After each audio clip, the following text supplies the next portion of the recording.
Welcome back to RFL. You know, when Eliot Spitzer jumped into the New York City Comptroller's race, he shook up what had been a sleepy primary. Manhattan Borough President Scott Stringer was supposed to just walk off with the Democratic nomination and then become the odds-on favorite to win the general, but not so fast. In the latest poll, Spitzer leads Stringer 44-35, but boy, today was debate day for the two of them. Grab some popcorn, whatever you want to do, because it got good in a spicy debate earlier today. He didn't take responsibility. He evaded it. He didn't go to the voters and say, listen, as your attorney general and governor, I was committing crimes for most of my terms. What he did was resign because there was a federal investigation coming his way. They were going to charge him with prostitution, and they're going to charge him with money laundering. This is a governor who had a colossal failure as an administration, and he still doesn't understand that you don't get promoted to another job because you failed by his own admission in the jobs he'd had before. I guess the simple question I would ask is, where were you? You know, somebody was out there incurring the wrath of Wall Street at a moment in time when it was easy to go along to get along, but we were right. I was there, I was doing Eliot, it, not being a cheerleader, being a sheriff. I credit you for the past, but you've been on the sidelines for 5 years. I appreciate Wall Street, but maybe you should go run for Attorney General and lose to Eric Schneiderman. I appreciate that you said I've been on the sidelines for 5 years, but to come back to your NYCHA example, where have you been with respect to NYCHA? Then it's still as corrupt, and it's still... I have the best NYCHA record in the entire city. Wait a minute. Issuing a report does not manifest change. Change results when you use the levers of government to effectuate change. 20 years in government, which is what you have, 12 in the Assembly, the most dysfunctional assembly in the nation, 8 as Borough President. What indelible mark have you left on policy? Twice as long in government as I was there. I've made a difference. I stand up with independence for what I believe in. And a colossal failure as governor of the state of New York. We can debate that, Scott. You resigned. All right, gentlemen, thank you. We're going to move on. The reason we haven't had contracts in up to 4 years is that we've had a mayor in his third term who didn't feel compelled to negotiate. We had a third term because Mr. Stringer participated along with the entire political establishment in subverting democracy and giving him a third term. You know, when my opponent was in Albany, he couldn't negotiate anything. Couldn't negotiate immigrant IDs. He couldn't negotiate because he couldn't work with people. So he alienated the Democrats and the Republicans. You don't get it. It's not about putting out a press release. It's actually about passing legislation. First thing I'm going to do is bring a chief investment officer that understands the capital markets and the way to hedge our risk.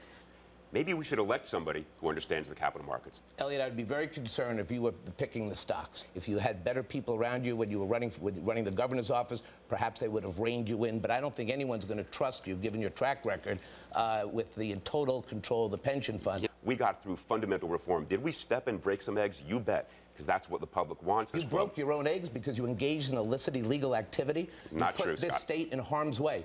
Governor Patterson inherited a mess, and it took a real governor like Andrew Cuomo to straighten out what you did. When Eliot imposed his term limits on himself, we saw what happened in Albany. Where were you over the last 5 years? You never went to a rally. You never testified. You never weighed in. I applaud you for getting endorsements that were garnered by and large before he had any competition in the race. In the sports arena. You should have gotten in early.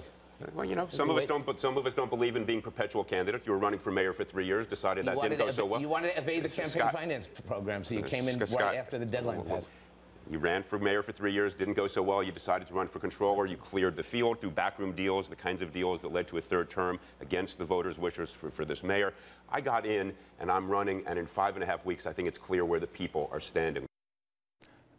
Ouch. You can catch the full broadcast on Channel 7. It airs Sunday at 11 a.m. So, O'Brien, Rich, you two debate each other in that entertaining a fashion.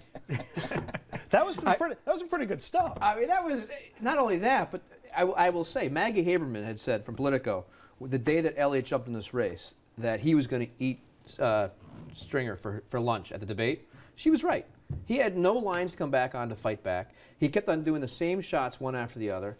And try to stay on that message of the hookers and so forth. I mean, was you going to say, well, you were in black socks today at the debate too?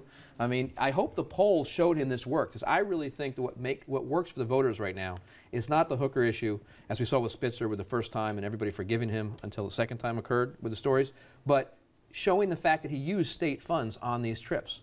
And said, well, for 5 years, while I was working here, when you were in the governor's office, you were chasing your hookers across the country on the state plane, taking state employees and using state funds to do so. I mean, he could have done it in a much more direct fashion and moved on and talked about what he had done for the borough, what things he might have done to the beach under the Brooklyn Bridge today, or last week they announced. So your take was Spitzer had the upper no hand. question about it. Stringer looked like a guy just clawing at trying to make things work. Rich?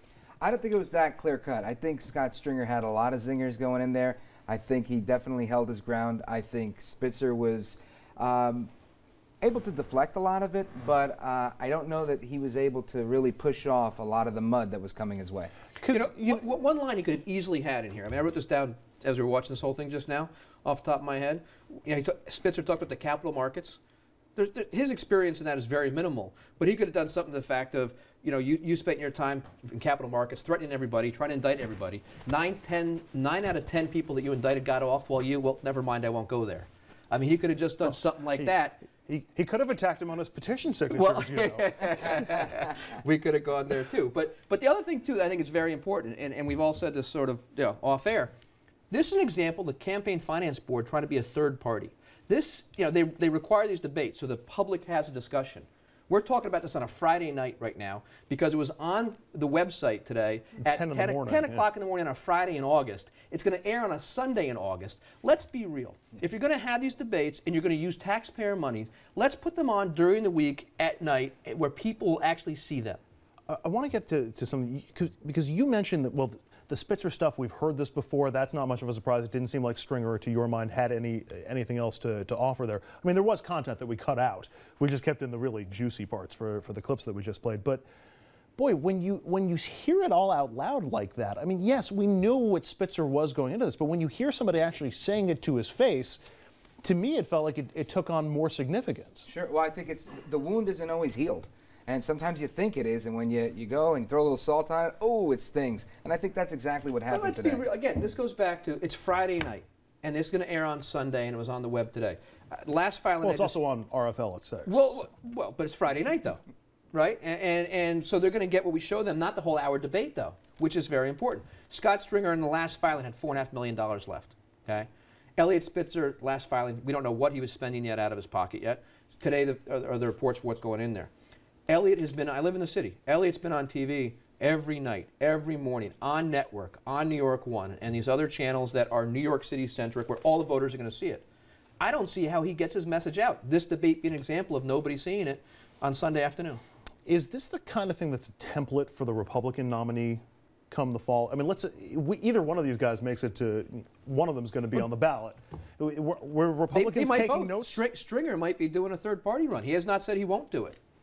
Is this the kind of stuff that we're going to hear coming up to November? Is it just going to be all about this? I think there's some ammo in there, but I think there's a lot of other issues that you're going to see all of the candidates bringing forward. John Catsimatidis, for example, coming at him. I think he's going to take a more substantive approach as he has. But on the controller's race, John Burnett's the gentleman you're talking about. He's a terrific guy. I've met him a number of times.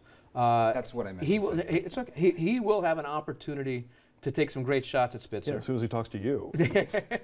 Well, we talk to a lot of people. But the point is, he will be able to run a great campaign against him. The question is whether he has the money to get the message out and what message resonates with voters to move voters away from Eliot Spitzer. All right, we're going to take a break on RFL. Up next, just in case you thought the New York City mayoral race was all about Weiner, it's actually not. We're going to have highlights from the Republican primary debate. There was another debate today.